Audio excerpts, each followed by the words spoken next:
નમસ્કાર, હું છું દિલીપ ત્રિવેદી. ફાસ્ટ ટ્રેક ન્યૂઝમાં આપનું સ્વાગત છે. શરૂઆત કરીશું રાષ્ટ્રીય સમાચારો સાથે. તો કેરળમાં કોરોનાના સૌથી વધુ કેસો સામે આવ્યા છે. આરોગ્ય મંત્રાલય તરફથી જારી કરવામાં આવેલી માહિતી પ્રમાણે છેલ્લા 24 કલાકમાં દેશભરમાં કોરોનાના 640 નવા કેસ નોંધાયા છે, જેમાંથી માત્ર કેરળમાં જ 265 કેસ નોંધાયા છે. આ ઉપરાંત કેરળમાં એક સંક્રમિત વ્યક્તિનું મૃત્યુ થયું છે. દેશમાં હાલ કોરોનાના કેસની સંખ્યા 2997 થઈ ગઈ છે. કેન્દ્ર સરકારે લોકોને ભીડભાડવાળી જગ્યાએ માસ્ક પહેરવા માટે સલાહ આપી છે.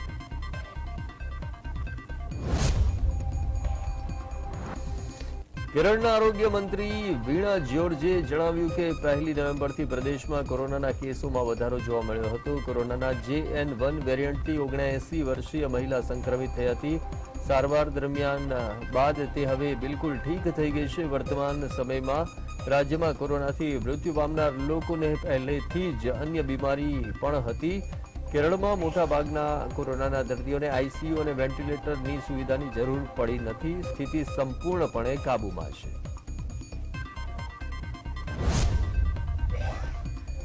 તો દિલ્હીમાં પ્રદૂષણના સ્તરમાં ફરી એક વખત વધારો જોવા મળ્યો છે, જેના પગલે ગ્રેપ 3ના નિયમો લાગુ કરવામાં આવ્યા છે.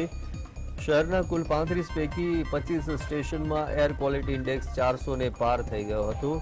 ગ્રેપ 3ના નિયમો હેઠળ દિલ્હી NCRમાં બાંધકામ તોડી પાડવા માટે પ્રતિબંધ રહેશે. જો કે રેલવે, મેટ્રો, એરપોર્ટ, ISBT, રાષ્ટ્રીય સુરક્ષા સંરક્ષણ, રાષ્ટ્રીય મહત્વના પ્રોજેક્ટ્સને છૂટ મળશે.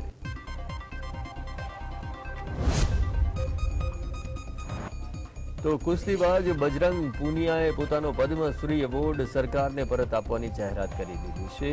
આ વિશે ટ્વીટ પણ કર્યું. હું મારો પદ્મશ્રી પુરસ્કાર વડાપ્રધાનને પરત કરવા માંગુ છું. બજરંગ પુનિયાએ વડાપ્રધાનને લખેલા પત્રમાં આ અંગે જાહેરાત કરી છે. આ પહેલા સાક્ષી મલિકે કુસ્તીમાંથી સંન્યાસની જાહેરાત કરી. સંજય સિંહને રેસલિંગ ફેડરેશન ઓફ ઇન્ડિયાના નવા પ્રમુખ બનાવવાના નિર્ણયથી સાક્ષી મલિક નારાજ થઈ હતી.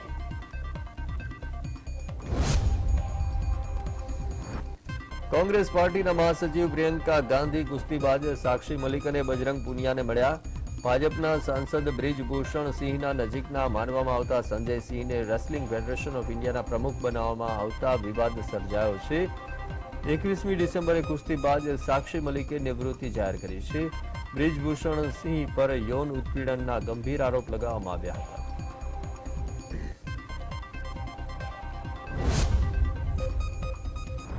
પ્રજાસત્તાક દિવસ 2024ની ઉજવણીમાં મુખ્ય અતિથિ તરીકે ફ્રાન્સના રાષ્ટ્રપ્રમુખ ઇમેન્યુઅલ મેક્રોનને આમંત્રણ આપવામાં આવ્યું. તેમણે આમંત્રણ પત્ર સ્વીકારી લીધું. PM મોદીએ પોતે તેમને આમંત્રણ પત્ર મોકલ્યું. PM મોદીએ તેમની સાથે ફોન પર વાત કરી. તેમના ભારતમાં આગમનની પુષ્ટિ ફ્રેન્ચ PAOએ કરી હતી.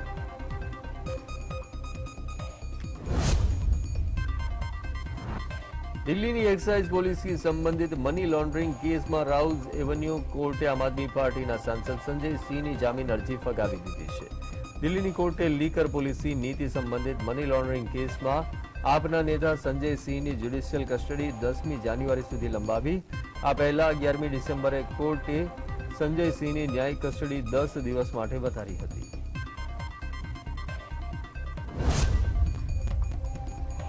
જમ્મુ કાશ્મીરના પૂંછ જિલ્લામાં આતંકવાદીઓ સાથે થયેલી અથડામણમાં 4 જવાન શહીદ થયા છે, જ્યારે સુરક્ષા દળના 3 કર્મચારી ઇજા પામ્યા છે. સેના અને આતંકીઓ વચ્ચે એન્કાઉન્ટર યથાવત છે. રાજૌરીના પૂંછ ક્ષેત્રમાં ડેરા ગલી પાસેથી પસાર થઈ રહેલા સેનાના 2 વાહનો પર આતંકીઓએ ગોળીબાર કર્યો અને ત્યારબાદ એન્કાઉન્ટરની કાર્યવાહી હાથ ધરવામાં આવી.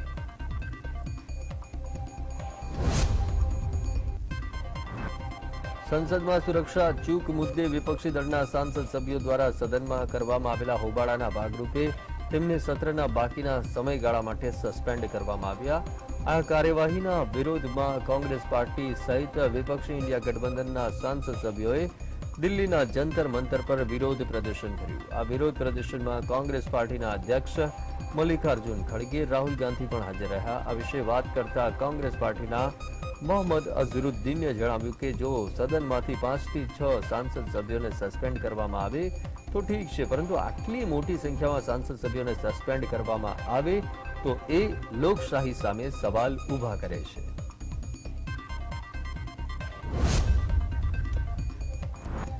કોંગ્રેસ નેતા રાહુલ ગાંધીએ જણાવ્યું કે દેશના કેટલાક યુવાન દિવસ દરમિયાન લગભગ 7.5 કલાક સુધી પોતાનો મોબાઈલ ફોનનો ઉપયોગ કરે છે. આ સ્થિતિ એટલા માટે છે કારણ કે વર્તમાન સરકાર તેમને રોજગારી ઉપલબ્ધ કરાવી શકી નથી. આ ભારતની સાચી સ્થિતિ છે. જે યુવાનોએ સંસદની સુરક્ષાના નિયમોનું ઉલ્લંઘન કર્યું તેઓ પણ બેરોજગાર હતા. તેઓ દાવો કરાઈ રહ્યો છે બેરોજગારી જેવા મુદ્દાઓ પર વધુ ચર્ચા થતી નથી.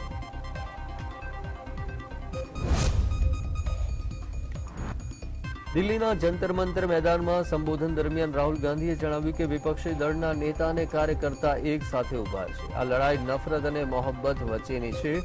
અમે નફરતના બજારમાં મોહબ્બતની દુકાન ખોલવા માંગીએ છીએ.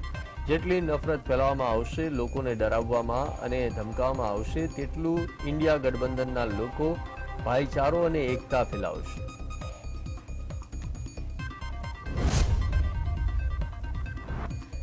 કોંગ્રેસ પાર્ટીના અધ્યક્ષ મલ્લિકાર્જુન ખડગેએ જણાવ્યું કે દેશનું બંધારણ દરેકને બોલવાનો અધિકાર આપે છે. જ્યારે અમે સંસદમાં નોટિસ આપીએ છીએ ત્યારે અમને નોટિસ વાંચવાની તક પણ આપવામાં આવતી નથી. તો શું હું એવું બોલું કે ભાજપ સરકાર દલિતને સદનમાં બોલવા દેતી નથી? તમે અમારો બોલવાનો અધિકાર છીનવી શકતા નથી. આ સ્વતંત્રતાને અમને જવાહરલાલ નહેરુ અને મહાત્મા ગાંધી આપી હતી. તમે વિપક્ષના સાંસદોને સસ્પેન્ડ કરો અને બિનહરીફ કાયદો પસાર કરો છો. આની સામે આપણે સાથે મળી અને લડવું પડશે.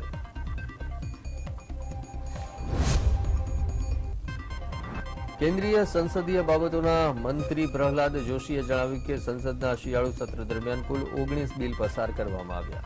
પીએમ મોદીના નેતૃત્વમાં 3 બિલ, ભારતીય નાગરિક સુરક્ષા સંહિતા 2023, ભારતીય ન્યાય સંહિતા 2023 અને ભારતીય સાક્ષ્ય અધિનિયમ 2023 સંસદમાં પસાર કરવામાં આવ્યા છે. 12 બિલ લોકસભામાં રજૂ કરવામાં આવ્યા, જ્યારે 18 બિલને રાજ્યસભામાં રજૂ કરવામાં આવ્યા.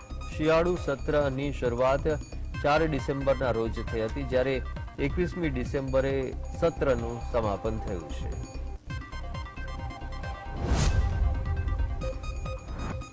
સાંસદોના સસ્પેન્શન મુદ્દે પ્રતિક્રિયા આપતા કેન્દ્રીય મંત્રી અર્જુન રામ મેઘવાલે જણાવ્યું કે સ્પીકર સંસદની કાર્યવાહી માટે જવાબદાર વ્યક્તિ છે. લોકસભાના અધ્યક્ષ ઓમ બિરલાએ સદનમાં વારંવાર કહ્યું છે કે સદનની સુરક્ષા માટે તેઓ જવાબદાર છે, પરંતુ વિપક્ષી દળના લોકો સ્પીકરની વાતનો વિશ્વાસ કેમ કરી રહ્યા નથી?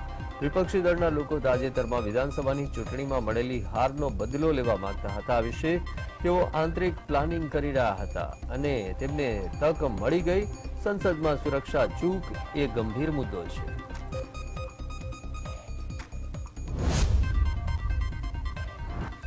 કેન્દ્રીય મંત્રી અનુરાગ ઠાકુરે જણાવ્યું કે વિપક્ષી ઇન્ડિયા ગઠબંધન ઉત્તર અને દક્ષિણ વચ્ચે સાંસ્કૃતિક વિભાજન કરવામાં આવે તેવી માંગ છે. આ ગઠબંધનમાં સામેલ લોકો સનાતન ધર્મ વિશે વિવાદાસ્પદ નિવેદન આપે છે. તેઓ લોકોમાં ભ્રમ પેદા કરવા માંગે છે. 3 રાજ્યોની વિધાનસભાની ચૂંટણીમાં નિષ્ફળતા પછી તેમનું મનોબળ નીચું ગયું છે.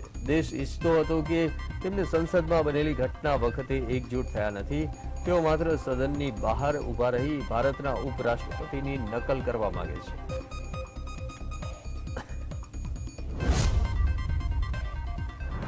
વિપક્ષી ઇન્ડિયા ગઠબંધનમાં ભંગાણના અહેવાલ વચ્ચે કોંગ્રેસ પાર્ટીના સાંસદ રાહુલ ગાંધીએ બિહારના સીએમ નીતિશ કુમાર સાથે વાત કરી. આ બંને નેતાઓ વચ્ચે શું વાતચીત થઈ? આ માહિતી હજુ બહાર આવી નથી, પરંતુ સૂત્રોનું કહેવું છે કે રાહુલ ગાંધી અને નીતિશ કુમારે તાજેતરમાં યોજાયેલી ઇન્ડિયા ગઠબંધનની બેઠક વિશે વાત કરવામાં આવી હતી. દિલ્હીમાં યોજાયેલી વિપક્ષી ગઠબંધનની ચોથી બેઠકમાં કોંગ્રેસના અધ્યક્ષ મલ્લિકાર્જુન ખડગેને પીએમ પદના ઉમેદવાર તરીકે પ્રસ્તાવિત કરવામાં આવ્યા હતા.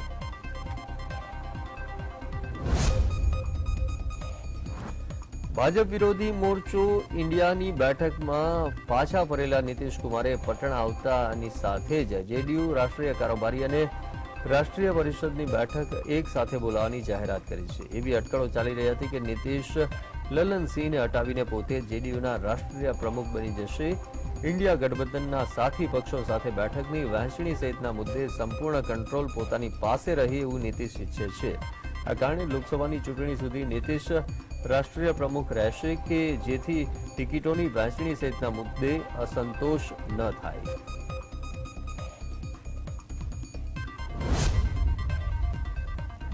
મધ્યપ્રદેશમાં કોંગ્રેસે કમલનાથને હટાવી અને જીતુ પટવારીને પ્રદેશ પ્રમુખ બનાવ્યા પછી હવે કમલનાથ અને દિગ્વિજયસિંહને મધ્યપ્રદેશના રાજકારણથી દૂર રહેવાની સૂચના આપી દીધી છે। કોંગ્રેસ હાઈકમાન્ડે કમલનાથ અને દિગ્વિજયસિંહને સ્પષ્ટ શબ્દોમાં કહી દીધું છે કે બંને નેતા મધ્યપ્રદેશના રાજકારણમાં ચંચુપાત નહીં કરે તો લોકસભાની ચૂંટણીમાં એક બેઠક મળશે। મધ્યપ્રદેશના રાજકારણમાં દખલગીરી ચાલુ રહી તો બંનેને લોકસભાની બેઠક પણ નહીં મળે। કમલનાથનો પુત્ર નકુલ છિંદવાડા બેઠકનો સાંસદ છે, તેથી નકુલને કોંગ્રેસ રિપીટ કરશે।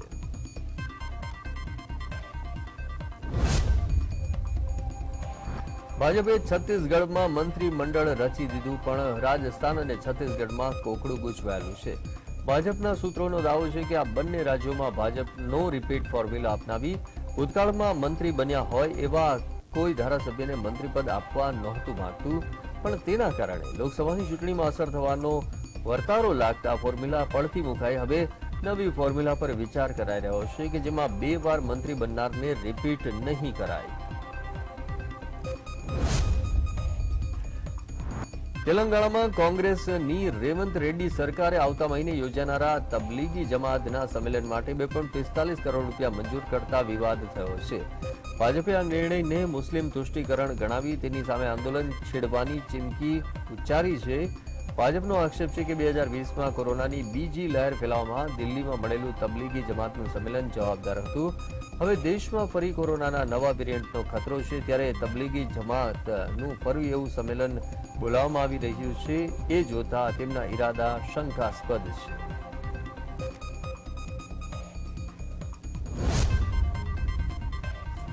ભાજપ વિરોધી મોરચો ઇન્ડિયાની બેઠકમાં કોંગ્રેસ અને સાથી પક્ષો વચ્ચે બેઠકની વહેંચણીના મુદ્દે ચર્ચા શરૂ કરવા સહમતિ સધાઈ છે, ત્યારે પંજાબ કોંગ્રેસ પ્રમુખ અમરિંદરસિંહ રાજા વડિંગે ધડાકો કર્યો છે। વડિંગનું કહેવું છે કે કોંગ્રેસ હાઈકમાન્ડે તેમને પંજાબ લોકસભાની તમામ 13 બેઠકો પર લડવાનું કહી દીધું છે। આમ આદમી પાર્ટીની સાથે બેઠકોની વહેંચણી મુદ્દે કોઈપણ પ્રકારની ચર્ચા થઈ હોવાનો ઇનકાર કરી વડિંગે દાવો કર્યો કે છેલ્લા 6 મહિનાથી મીડિયા બધી વાતો ચલાવે છે, પણ વાસ્તવમાં આપ સાથે કોઈ જોડાણ જ નથી।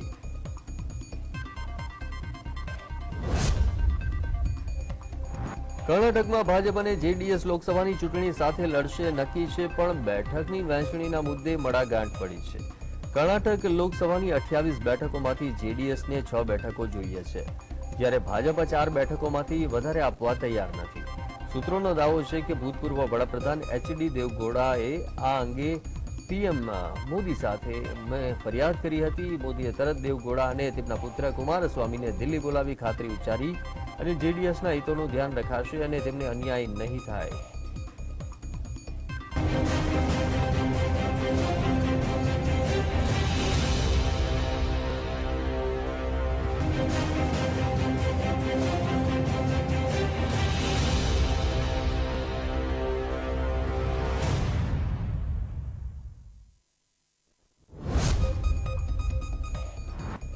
એક તરફ રાજ્યમાં દારૂબંધી છે, તેવામાં હવે ગાંધીના ગુજરાતમાં રાજ્ય સરકારે દારૂની છૂટ આપી દીધી છે। રાજ્ય સરકારે ગાંધીનગર સ્થિત ગિફ્ટ સિટીમાં કામ કરતા હોય તેવા કર્મચારીઓ, અધિકારીઓ તેમજ ગિફ્ટ સિટીની મુલાકાતે આવતા તમામ લોકોને લિકરની પરમિટ આપી દીધી છે। ગિફ્ટ સિટીની ક્લબ, હોટેલ સહિત રેસ્ટોરાંમાં દારૂ પી શકાશે અને તેઓ બહાર બોટલ લઈને નહીં જઈ શકે।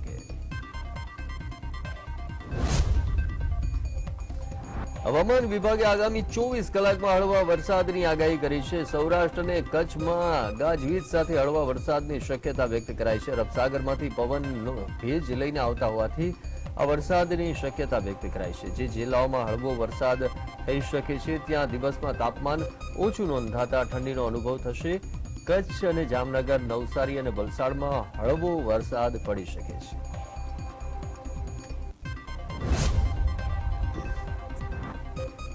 તો વધતા કોરોનાના કેસો વચ્ચે અમદાવાદમાં વધુ 6 કોરોનાના કેસ નોંધાયા છે, જેમાં 4 પુરુષ અને 2 મહિલાના કોરોના કેસ પોઝિટિવ આવ્યા છે। નવરંગપુરા, બોડકદેવ અને થલતેજમાંથી આ કોરોનાના કેસો સામે આવ્યા છે। તમામની તબિયત સ્થિર છે। તમામ દર્દીઓને હોમ આઇસોલેશનમાં રાખવામાં આવ્યા છે. ઉલ્લેખનીય છે કે તમામની ટ્રાવેલ હિસ્ટ્રી સિંગાપોર અને પુણેની છે.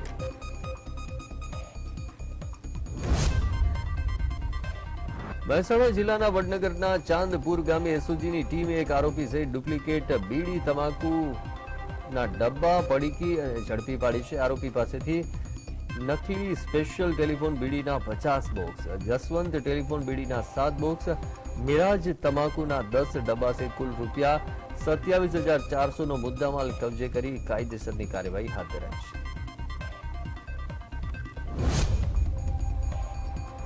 તો વડોદરામાં જેટકોના વિદ્યુત સહાયક ઉમેદવારોનું આંદોલન હાલ પૂરતું મોકૂફ રાખવામાં આવ્યું છે. વિદ્યાર્થી નેતા યુવરાજસિંહ જાડેજાએ 48 કલાકનું આંદોલન સમેટવાની જાહેરાત કરી છે. ઉમેદવારો લેખિત નિવેદનો બાદ સહમતિ બની હતી. મોટાભાગના ઉમેદવારોએ જેટકોને 2 દિવસનો સમય આપવા વિચાર વ્યક્ત કર્યો હતો. મહત્વનું છે કે જેટકો દ્વારા ઇલેક્ટ્રિકલ આસિસ્ટન્ટની ભરતીની જાહેરાત કરવામાં આવી હતી. ઝોન કક્ષાએ યોજાયેલા પોલ ટેસ્ટમાં ક્ષતિ હોવાનું જેટકોની તપાસમાં સામે આવતા ભરતી રદ કરી દેવામાં આવી છે.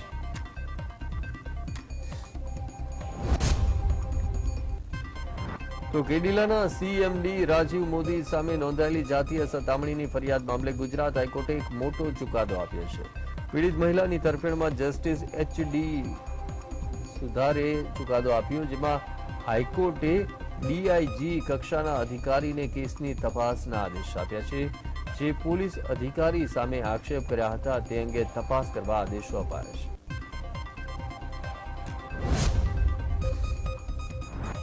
અમદાવાદના પોપ્યુલર બિલ્ડર રમણભાઈ પટેલની મુશ્કેલી ઓછું થવાનું નામ નથી લઈ રહી. એક કેસમાં જામીન મળ્યા તો બીજો ગુનો નોંધી પોલીસે તેમની ધરપકડ કરી 3 દિવસના રિમાન્ડ મેળવ્યા છે. રમણ પટેલ વિરુદ્ધ અલગ અલગ 10 જેટલા ગુના નોંધાયા છે. તેવામાં સાણંદ પોલીસ મથકે નોંધાયેલા ગુનામાં પોલીસે તેમની ધરપકડ કરી હતી.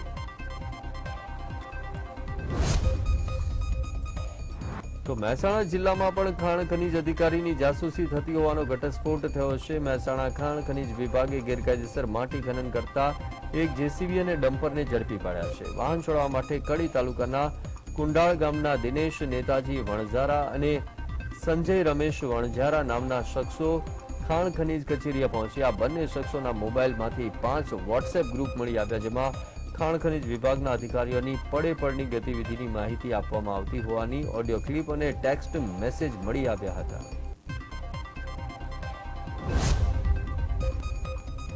તો બનાસકાંઠા જિલ્લામાં પુરવઠા વિભાગે અનાજ માફિયાઓ સામે લાલ આંખ કરી છે. ડીસા બાદ દિયોદરમાં પણ મોટી સંખ્યામાં અનાજ કૌભાંડ ઝડપાયું છે. દિયોદરના ચગવાડા અને કોટડામાં અનાજની દુકાનદારે ગ્રાહકોનું અનાજ બારોબાર વેચી માર્યું હોવાનું કૌભાંડ સામે આવ્યું.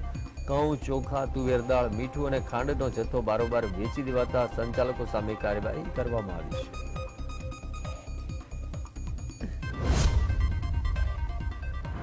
તો લોકસભાની ચૂંટણી પહેલા કોંગ્રેસે અમરેલીમાંથી આક્રમક શરૂઆત કરી છે. અમરેલીના સ્નેહ સંવાદ કાર્યક્રમમાં પૂર્વ સાંસદ વિરજી ઠુમર આક્રમક શૈલીમાં ભાજપ સામે પ્રહારો કરતા નજરે પડ્યા હતા. જંગી જનમેદનીને સંબોધતા વિરજી ઠુમરે પ્રધાનમંત્રી મોદી માટે ભવાયો શબ્દનો પ્રયોગ કર્યો. આ ઉપરાંત તેમણે ભાજપની મોદી સરકારને ઉદ્યોગપતિની દલાલ કહી. તેમજ વિરજી ઠુમરે સ્મૃતિ ઈરાનીને પણ આડે હાથ લીધા હતા.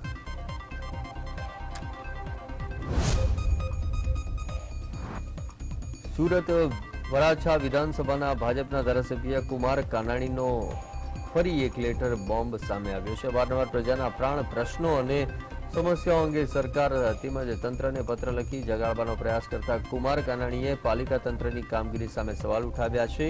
કુમાર કાનાણીએ સીએમને પત્ર લખ્યો છે, જેમાં જણાવ્યું છે કે ખાદ્ય પદાર્થો અને ખોરાકમાં ભેળસેળ મુદ્દે કડક કાયદાકીય જોગવાઈ બાબતે હજુ સુધી કોઈ નક્કર કાર્યવાહી કરવામાં આવી નથી.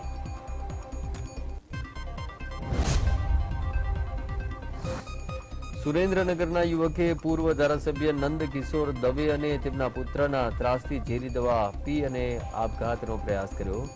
પૂર્વ ધારાસભ્ય સતત માનસિક તાણમાં હોવાથી યુવકે 1 મહિનામાં 3 વખત ઝેરી દવા પી આપઘાતનો પ્રયાસ કરતા ગંભીર આક્ષેપો લગાવવામાં આવ્યા. ₹25 લાખની ઉઘરાણીમાં યુવકને વારંવાર ઓફિસે બોલાવી ગોંધી રાખવામાં આવતો હોવાનો પણ યુરોપે ગંભીર આરોપ મૂક્યો છે.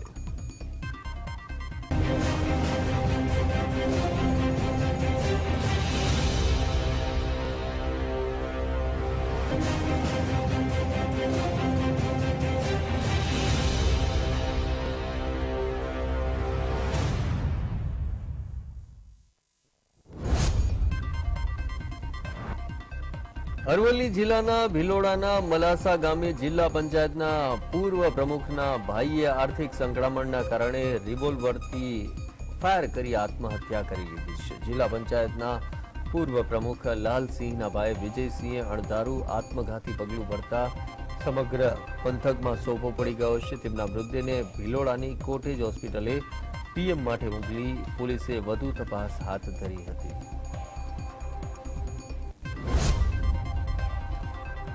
તો લોકશાહી પરના હુમલા મામલે સંસદના બંને ગૃહોમાંથી 143 સાંસદોને સસ્પેન્ડ કરવાના કૃત્ય અને લોકશાહીના પાયા પરના આકરા હુમલાના વિરોધમાં કોંગ્રેસ પક્ષ દ્વારા સમગ્ર દેશમાં વિરોધ પ્રદર્શન કરવામાં આવ્યું.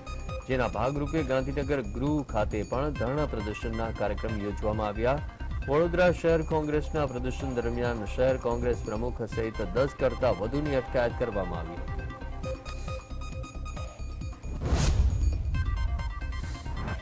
અમદાવાદ સરદાર બાગ ખાતે કોંગ્રેસનો 143 સાંસદ સભ્યોને સસ્પેન્શનના વિરોધમાં ધરણા યોજવામાં આવ્યા, જેમાં લોકતંત્ર બચાવો સંવિધાન બચાવોના નારા સાથે શહેર કોંગ્રેસ પ્રમુખ હિંમતસિંહ પટેલની આગેવાનીમાં વિરોધ કરવામાં આવ્યો. ઇમરાન ખેડાવાલા, શૈલેષ પરમાર, શહેજાદ ખાન સહિતના કાર્યકર્તાઓ ઉપસ્થિત રહ્યા હતા.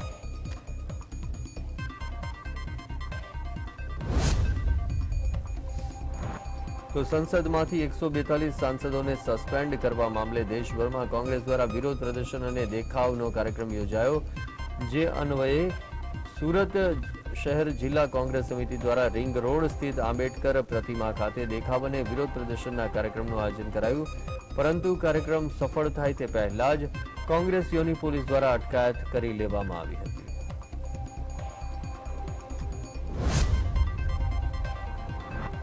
સમગ્ર ગુજરાતમાં કોંગ્રેસ સમિતિ દ્વારા 143 સાંસદોને ખોટી રીતે સસ્પેન્ડ કરાતા ભાજપ વિરુદ્ધ ધરણા કાર્યક્રમ યોજાયો.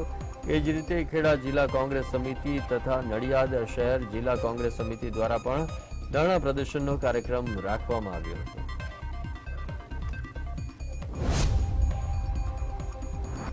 સિહોર કોંગ્રેસ દ્વારા 143 સાંસદોના સસ્પેન્શન મુદ્દે વિરોધ પ્રદર્શન કરવામાં આવ્યું. ભાવનગર રાજકોટ રોડ પર કોંગ્રેસ કાર્યકર્તાઓએ ચક્કાજામ કર્યો.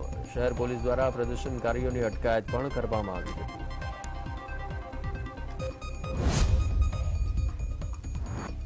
સંસદના બંને ગૃહોમાંથી 142 સાંસદોને સસ્પેન્ડ કરવાના વિરોધમાં ભરૂચ જિલ્લા કોંગ્રેસ દ્વારા સ્ટેશન સ્થિત ડોક્ટર બાબા સાહેબ આંબેડકરની પ્રતિમા પાસે ભાજપ અને પીએમ વિરુદ્ધ સૂત્રોચ્ચાર અને પ્લેકાર્ડ સાથે પ્રદર્શન કરવામાં આવ્યું, જેમાં પોલીસ સાથે ઘર્ષણ પણ સર્જાયું. પોલીસે કોંગી કાર્યકર્તાઓની અટકાયત કરી હતી.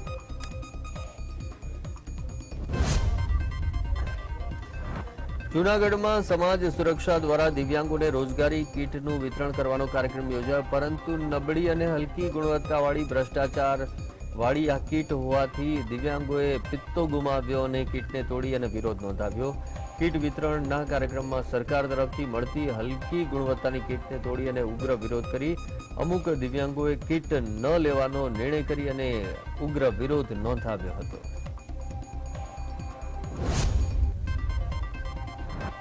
Shamlaji Chiloda national highway number 8ના નવીનીકરણની કામગીરી હિંમતનગરના લોકો માટે માથાના દુખાવા સમાન બની ગઈ છે. હિંમતનગરના સહકારી જીન પાસે છેલ્લા 2 વર્ષથી ચાલતી બ્રિજની કામગીરી પૂર્ણ ન થતા વેપારીઓએ રોષે ભરાઈ સરકારી જે હાઈવે છે તે ચક્કાજામ કરી દીધો. બ્રિજની કામગીરી ખૂબ જ ધીમી થતી હોવાથી ત્યાં ધૂળની ડમરીના કારણે અવારનવાર ટ્રાફિક જામની સમસ્યા સર્જાતી હોય છે.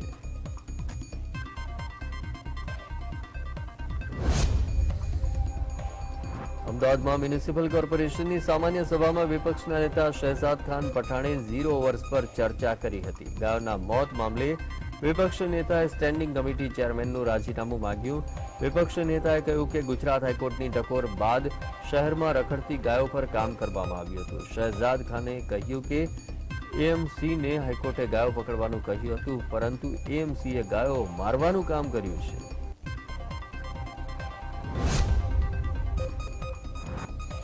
અમદાવાદ મ્યુનિસિપલ કોર્પોરેશનના વિપક્ષના નેતાએ રોડ મામલે તંત્રને આડે હાથ લીધી અને વિપક્ષ નેતા શહેજાદ ખાન પઠાણે કહ્યું કે 48 વોર્ડમાં 96 વ્હાઇટ ટોપિંગ રોડ બનાવવાનો વાયદો કર્યો હતો, પરંતુ એક વર્ષમાં માત્ર 6 રોડ બનાવવામાં આવ્યા હતા. એએમસી દ્વારા જૂના વાયદાઓ પૂરા કરવામાં આવતા નથી, પરંતુ નવા વાયદા કરવામાં આવે છે. ₹65 કરોડથી વધુનો ટેક્સ બાકી હોવા છતાં કોન્ટ્રાક્ટ આપવામાં આવે છે.